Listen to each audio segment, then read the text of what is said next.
اور حج عمرے کا جو سفر ہے انتہائی روحانی سفر ہے، ایمان افروز سفر ہے، اللہ تعالیٰ کی قربت کا ذریعہ ہے یہ، اور اس کے ذریعے اللہ پاک ایک صاحب ایمان کے گناہوں کو معاف فرماتے ہیں، مغفرت کا پروانہ عنایت فرماتے ہیں۔ ہر مومن کی یہ تمنا ہوتی ہے کہ زندگی میں جیتے جی مرنے سے پہلے وہ حرمین شریفین کی زیارت کرے، کعبۃ اللہ شریف کو اپنی آنکھوں سے دیکھے، حضور پاک صلی اللہ علیہ وسلم کے روضے کو دیکھے، وہاں جا کر کے صلاۃ و سلام پیش کریں۔ اس کے لیے اللہ پاک اپنے بندوں کو توفیق دیتا ہے، اور وہ اپنی گاڑھی اور حلال کمائی سے پائی جوڑتے ہیں، اور پھر جب ایک رقم ہو جاتی ہے تو پھر اس کے ذریعے وہ حج اور عمرے کا سفر کرتے ہیں۔ حج عمرے کے سفر، حج تو فرض ہوتا ہے زندگی میں ایک دفعہ، اور اس کے لیے اتنا پیسہ ہونا ضروری ہے کہ حج کے سفر میں کوئی دشواری نہیں ہو، اور جو بال بچوں کو وہ چھوڑ کے جا رہا ہے اس کو بھی کوئی دشواری نہیں ہو۔ اگر وہ مثال یوں دیتا ہوں کہ اگر وہ بکرے کا گوشت ہر ہفتے کھاتا ہے تو حج کے جانے کے بعد اگر گھر کا فرد حج میں جا رہا ہے تو اس کے بال بچے ہر ہفتے بکرے کا گوشت کھائیں، ان کو دقت نہیں ہونی چاہیے۔ دوسرے یہ کہ ان کو حرمین شریفین کے قیام میں دقت نہیں ہو کہ وہاں مانگے وہ یا کسی سے قرض لے۔ تو حج کے فرضیت کے لیے اتنا مال ہونا ضروری ہے کہ اس کو کہیں بھی خطرہ مال کی دقت کا نہ ہو، اور عمرے کے لیے ایسا نہیں ہے۔ عمرے کے لیے چونکہ عمرہ فرض نہیں ہے، یہ سنت ہے، مستحب ہے۔ حضور پاک صلی اللہ علیہ وسلم نے عمرہ فرمایا ہے، تو اگر اللہ پاک سعادت بخشے اور پیسے کا انتظام ہو جائے تو عمرہ کرنا چاہیے۔ اور عمرے کے سفر میں بھی ضروری یہ ہے کہ آدمی حلال کمائی سے سفر کرے، کوشش کرے، اور ظاہر ہے اللہ پاک کا حکم ہے، نبیوں کو حکم دیا ہے، یا ایھا الذین آمنوا کلوا من طیبات، کہ یا ایھا الرسول کلوا من طیبات، کہ ہمارے رسول آپ جو ہے حلال کھائیے۔ تو حلال کھانا، حلال کمانا فرض ہے، اور حلال پیسے سے ہی عمرے کا بھی سفر کرنا چاہیے۔ اور جو لوگ عمرے کے ٹور کو شروع کرتے ہیں، عمرے کا سفر، ان کو بھی چاہیے یہ کہ ہمارے جو مسلمان بھائی ہیں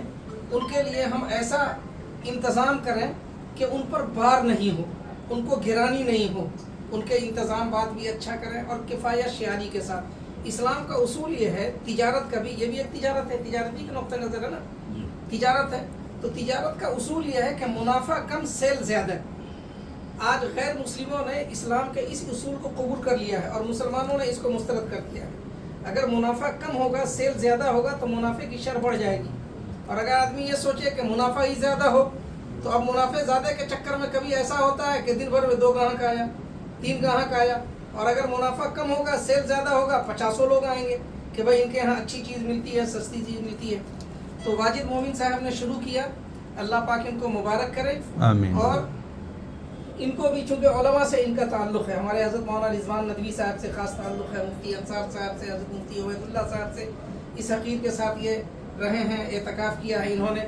تو ماشاءاللہ ان کے مزاج کو میں جانتا ہوں، اس لیے امید یہ ہے کہ یہ ایسا ٹھیک ٹھاک متعین کریں گے کہ علماء بھی جائیں، غریب لوگ جنہوں نے پائی جوڑا ہے وہ بھی ان کے ساتھ جائیں، اس لیے کہ ان کی دعاؤں سے بہت ترقی ہوگی۔ جو حرم میں آپ کو حاجی دعا دے گا، ایک معتمر آپ کو وہاں دعا دے گا، تو اس دعا سے انشاءاللہ دن دنی رات چوگنی ترقی ہوگی۔ تو اس میں خدمت کا بھی ارادہ کیجئے کہ انشاءاللہ خدمت بھی کریں گے۔ علماء واجب الاحترام ہوتے ہیں، نائبین رسول ہیں، رسول اللہ صلی اللہ علیہ وسلم کے یہ وارث ہیں، اور علماء کا اکرام کرنا چاہیے۔ اور اکرام میں یہ نہیں داخل ہے کہ بات ہم سے لو، بات کسی اور سے لو، بلکہ بات کے ذریعے بھی ان کا اکرام کیا جائے، اور بات کے ذریعے بھی اکرام کیا جائے ان کا۔ ایک بادشاہ تھے، تو ان کے پاس ایک عالم دین آئے، تو اس عالم دین کا انہوں نے بہت اکرام کیا، بڑھ کے ملے، عزت کے ساتھ ملے، خوشبو پیش کیا، جانے لگے تو جوڑے انہوں نے دیا۔ اس کے بعد رات میں وہ سوئے تو اس بادشاہ کو حضور پاک صلی اللہ علیہ وسلم کی زیارت حاصل ہوئی۔ اخلاق محسنی کتاب ہے، اس میں یہ واقعہ لکھا ہوا ہے۔ خواب میں زیارت ہوئی، اور حضور پاک صلی اللہ علیہ وسلم نے فرمایا کہ اے جی، تم نے ہمارے نائب رسول، ہمارے نائب کا، ایک عالم دین کا تم نے اکرام کیا ہے، تو اللہ پاک نے تمہارے لیے یہ فیصلہ کیا ہے کہ تمہاری سلطنت کو تمہارے بچوں تک کشادہ کر دیں گے، وسیع کر دیں گے۔ یعنی یہ سلطنت، بادشاہت تمہارے بچوں میں، 7 نسلوں میں، 7 نسلوں میں۔ قیصر روم، دیکھیے یہ ہم تو اس کو یہ بتا رہے تھے، لیکن قیصر روم، تو اللہ پاک نے 7 نسلوں تک اس کی بادشاہت کو قائم رکھا۔ تو علماء کا اکرام کرنا چاہیے،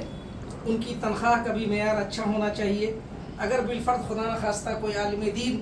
مجبور ہے، ضرورت مند ہے، تو بہت ہی محبت، پیار کے ساتھ، اکرام کے ساتھ اس کا استقبال کرنا چاہیے، نمائش کے ذریعے نہیں کہ کیمرہ ہو اور اس کے بعد ان کو ہم کچھ دے رہے ہیں، شال اڑا رہے ہیں، رمضان شریف کا جوڑا گھوڑا دے رہے ہیں، یہ سب نہیں ہونا چاہیے۔ اسی طور پر علماء کے لیے بھی ایک آپ پیکیج بنائیے، ٹھیک ہے انشاءاللہ،